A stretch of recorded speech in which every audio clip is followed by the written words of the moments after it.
This is MJ. I'm an author, I'm an artist, I'm an analyzer. Find all my work at mjmunoz.com. Henshin Inspection presents Super Sentai Sanctuary. I will be discussing the ups, downs, and Whats of Donbrothers episode 30. This is Super Sentai Sanctuary episode 30. Avataro Sentai Donbrothers episode 30, The Beastial Hunter, originally aired September 25th, 2022. The writer is Toshiki Inoue, and I've never said it like that way. Inoue, Toshiki Inoue, and the director is Satoshi Morota. So I'm going to go right into the downs of this episode. I fundamentally disagree with how this has all been drawn out so much. And by that I mean to say that the real plot, and we don't even know who the real final villain is yet, but the real plot is being dragged out to such an extent that we're barely getting our team 100% together. Inoue brother Tsubasa just found out who the rest of the team is. They're going to be finding out who he is maybe next episode, maybe never though. Who knows? We'll see. We'll find out. Although I do think he and Tsuyoshi transform in front of each other next episode, so we'll see how that goes. But the relationship between the Noto and the Anoni and the Juto and the Donbrothers is all very confusing and very muddled, and it doesn't make sense. And like, how does Zenkaiser Black factor into all of it? I have no idea, and I really don't know what they're doing with the show. So I like everything that's going on, but I just feel like there's a little bit of a weakness in how it's all been spread out. And like this episode, well, I don't know if I mentioned it later in my notes or not, but like in this episode we find out that every time a Juto copies somebody, that person is still alive somewhere, and we don't know if they can have an independent existence from one another or what.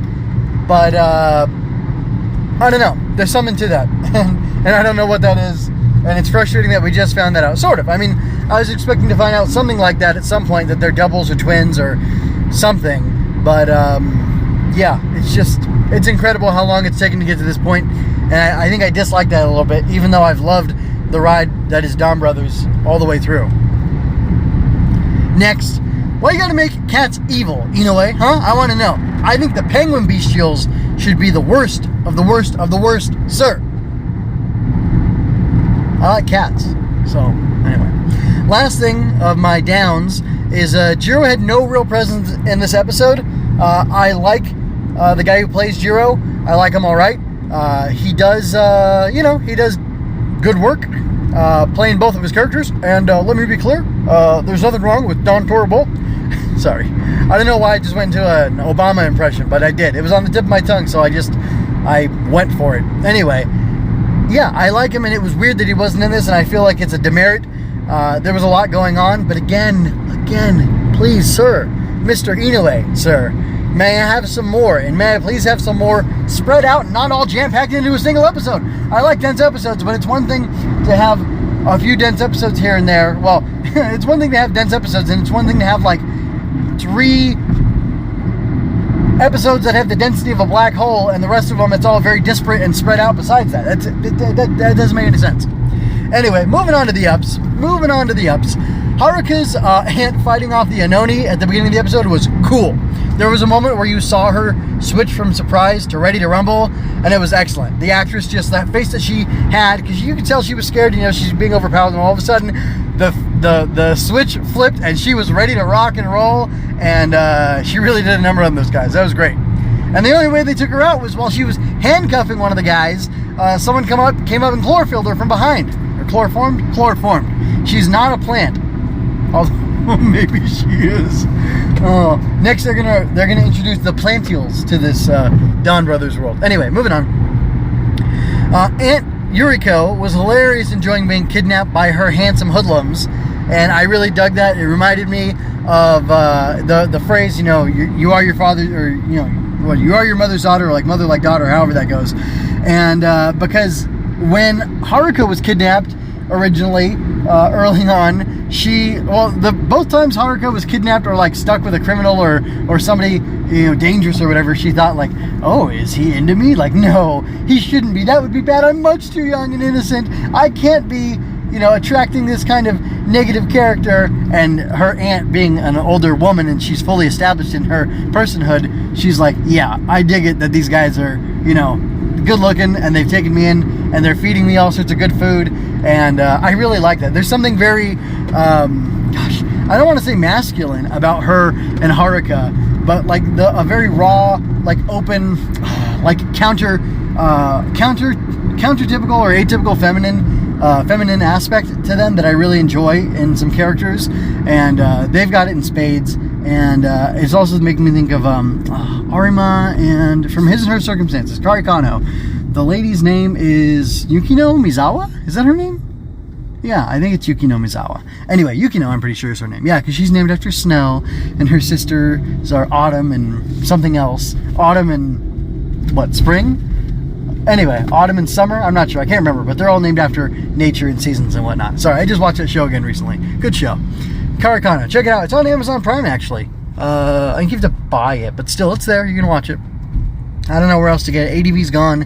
ADV's officially... No, that was published by Right Stuff. I'm going on a weird tangent, and I will get off of anime and get on to Donbrothers. So, I loved seeing the Anoni kidnapping crew ask for the Donbrothers' help. That was really neat.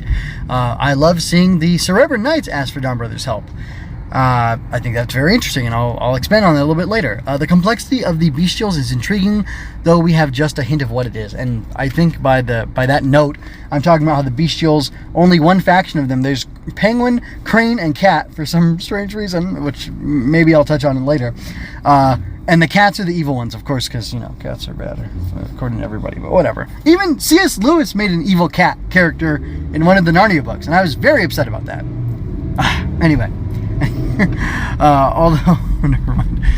Enough tangents. And then, so the complexity is great. So moving on to the what's questions I've got sparked by this episode. Why are Anoni and Cerebral Knights reaching out to the Donbrothers unbeknownst to each other? Aren't they on the same team?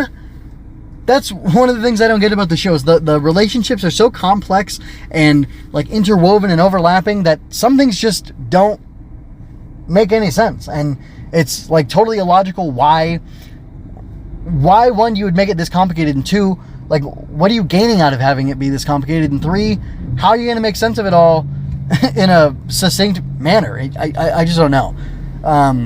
So yeah, there's that. Another thing is, are we really sticking with the gag that Sonoza has bound Murasami's might with manga pages? Like, cheap, disposable, mass-produced manga is containing the mighty power that is the unstoppable Muramasa murder machine. That doesn't really make sense to me, and I can't believe that they're actually going with it. Like, it was one thing when he bound or sealed Muramasa's power in the manga pages of, First Love Hero or whatever it was, but the fact that it's still going on and he can like release it, or he can like pull a paper off and then wield some of the power, that I'm just shocked. Anyway, another what is like, what do the penguins do? Because your girl Crane Beastial never told us what they do. So yeah, that's odd. And then I guess it seems like Beastials like take over people. Sayama seems like he's entirely Beastial all the time, but for some reason, but he's a cat. Okay, he's a cat Beastial. Then Crane Beastial, who's rocking and rolling in. I was gonna say Haruka's body, but it's a totally different character. Is it a totally different show? No, Haruka's right. Haruka's the girl, she's Oni's sister, but she's inside of Tsubasa's girlfriend. It's Miho's the wife. Miho's the wife, and the girlfriend is, I can't remember her name. It'll come to me later. It's on the tip of my, it's just at the edge of my memory. Like, it feels like I can feel the name in the front of my brain, but it's not coming out, so never mind. I'm not gonna worry about that right now. But regardless, yeah, we don't know what they do. We don't know what those penguins do. And then I want to know, are the cats, cranes, and penguins supposed to conform rather to the apparent land, sky, and water motif that the Cerebral Knights sort of have?